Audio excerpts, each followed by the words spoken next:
Hier, je me suis allongé sur le lit et donc je me fixe sur les perceptions visuelles, sensitives, et je me retrouve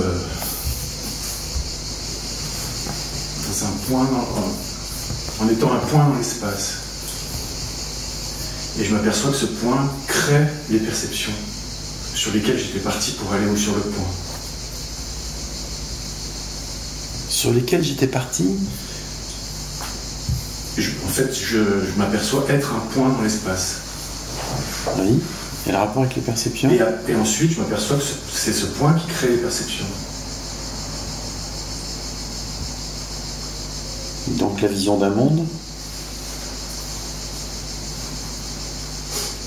La perception, ce que je suis crée les perceptions. Le monde est perçu. Le monde est perçu. Ben oui, enlève les yeux, tu ne vois plus rien. C'est une perception, le regard. Qu'est-ce qu'il y avait derrière ce point? Rien, c'est un point dans l'espace.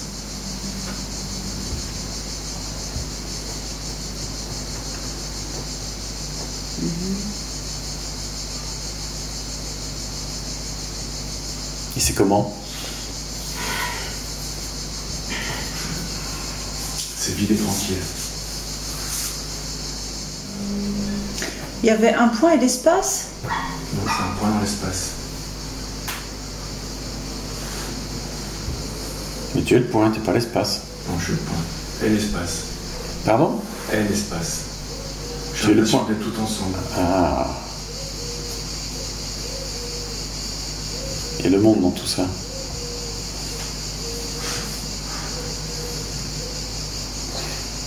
Tu dis c'est le point qui crée les perceptions. Ouais. Il apparaît. Quel est le rapport entre le point et le monde? C'est-à-dire que les perceptions m'ont amené à ça, et après je m'aperçois que c'est ça qui crée les perceptions. J'ai toujours pas la réponse à ma question. Quelle question?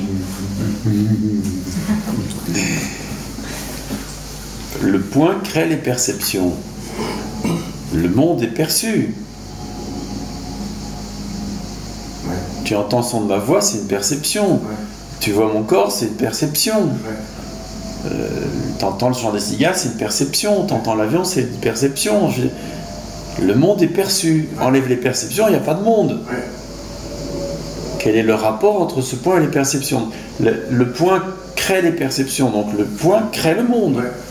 Mais quel est là, je te l'explique, mais quelle est ton expérience directe en tant que point par rapport au monde? C'est le point qui crée le monde. Donc je crée le monde. Il y a le point et le monde. Ah, tu vas un peu vite là, hein. Tu as raison de me poser la question, mais elle est un peu tour peut-être.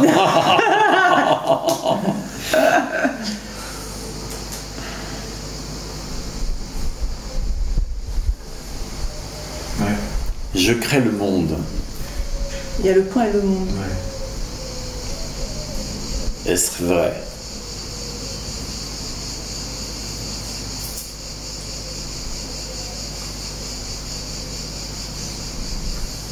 Au sein de quoi apparaît le monde?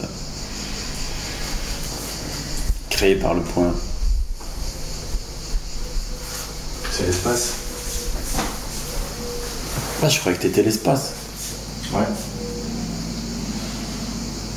Alors si le monde c'est l'espace, tel monde.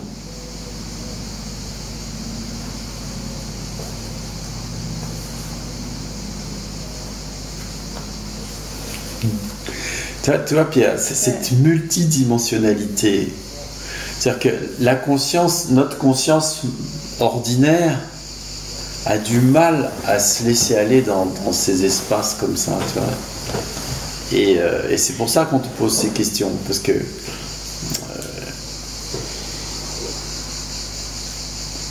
tu vois que naturellement, tu pars des perceptions, tu arrives à ce point, et tu réalises, le point crée les perceptions. Mais tu réalises pas, donc le point crée le monde.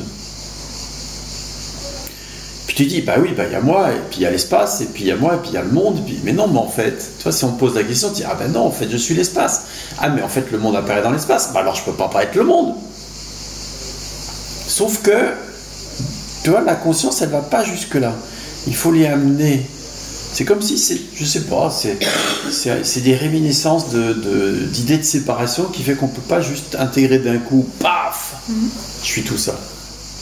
C'est une première étape, dans ce schéma-là, de réaliser que, mince, je suis un point dans l'espace.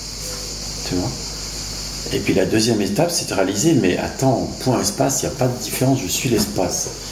Mais alors, où suis-je exactement ? Que suis-je exactement ? Suis-je un point ? Je suis l'espace ? Suis-je un point espace ? Où est la localisation ? Ouais, c'est une question qu'on ne pose pas. Ouais. Parce que d'instinct, il y a une recherche de point focal. D'individus séparés. Tu vois, et de source, point focal. Ça vient de quelque part, en particulier. Mais si ça n'était pas, s'il n'y avait pas de point d'où ça venait, s'il n'y avait pas de point de référence,